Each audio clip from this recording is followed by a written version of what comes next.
Mike, we didn't get a lot of snow from our second Alberta Clipper in 2 days, but it still had to be moved, especially when you realize it's going to get pretty cold tonight. That's right, Pat. This is one of those storms where the sun will do a lot of work, but you just need a little extra effort in there because everything's going to freeze right back up in just about, 6 to 8 hours. Temperatures should drop pretty quickly tonight, and some spots, especially inland, will likely end up back below zero yet again this winter. But I do have some optimism that these nights are waning.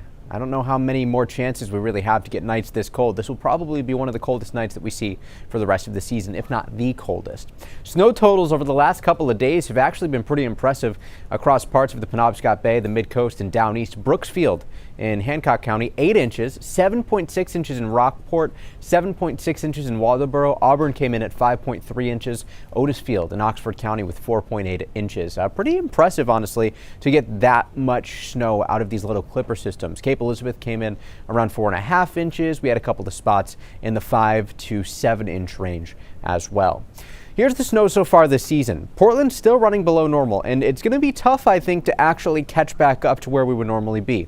I would not be surprised if this season as a whole ends up below normal for the Portland area. It's a different story when you get to central Maine, though. Bangor still running slightly above normal, and given the forecast, especially Sunday and Tuesday of next week, I think that we could see those numbers increase a bit more. Same idea with Caribou.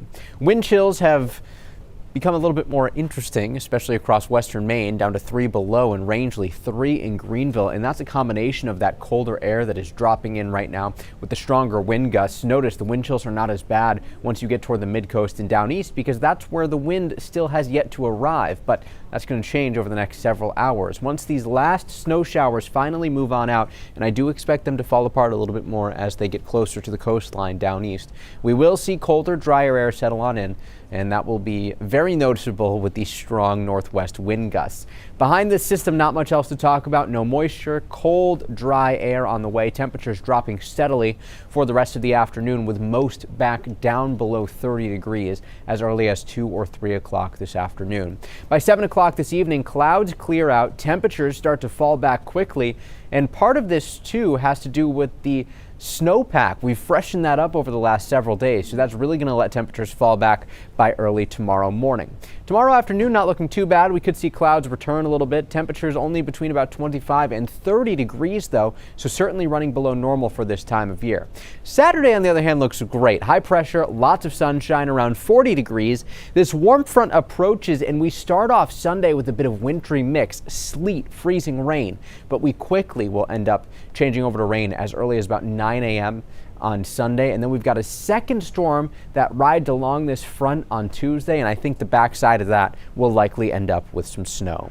Seas today, 3 to 5 feet, northwest wind 20 to 30 knots. Small crafts issued until 7 a.m. tomorrow. 7-day forecast inland calling for temperatures in the 35 to 40 degree range on Saturday. Slippery in the morning on Sunday, and then we're warm. We're warm on Monday too, but we wrap up as some snow. Similar idea at the coastline. I think it's possible that we actually end up in the 50s on Sunday. So, Pat, it's going to be one of those things where we end up clearing out the snowpack just to bring it right back on Tuesday. We've seen that pattern before. Yes. Thank you, Mike.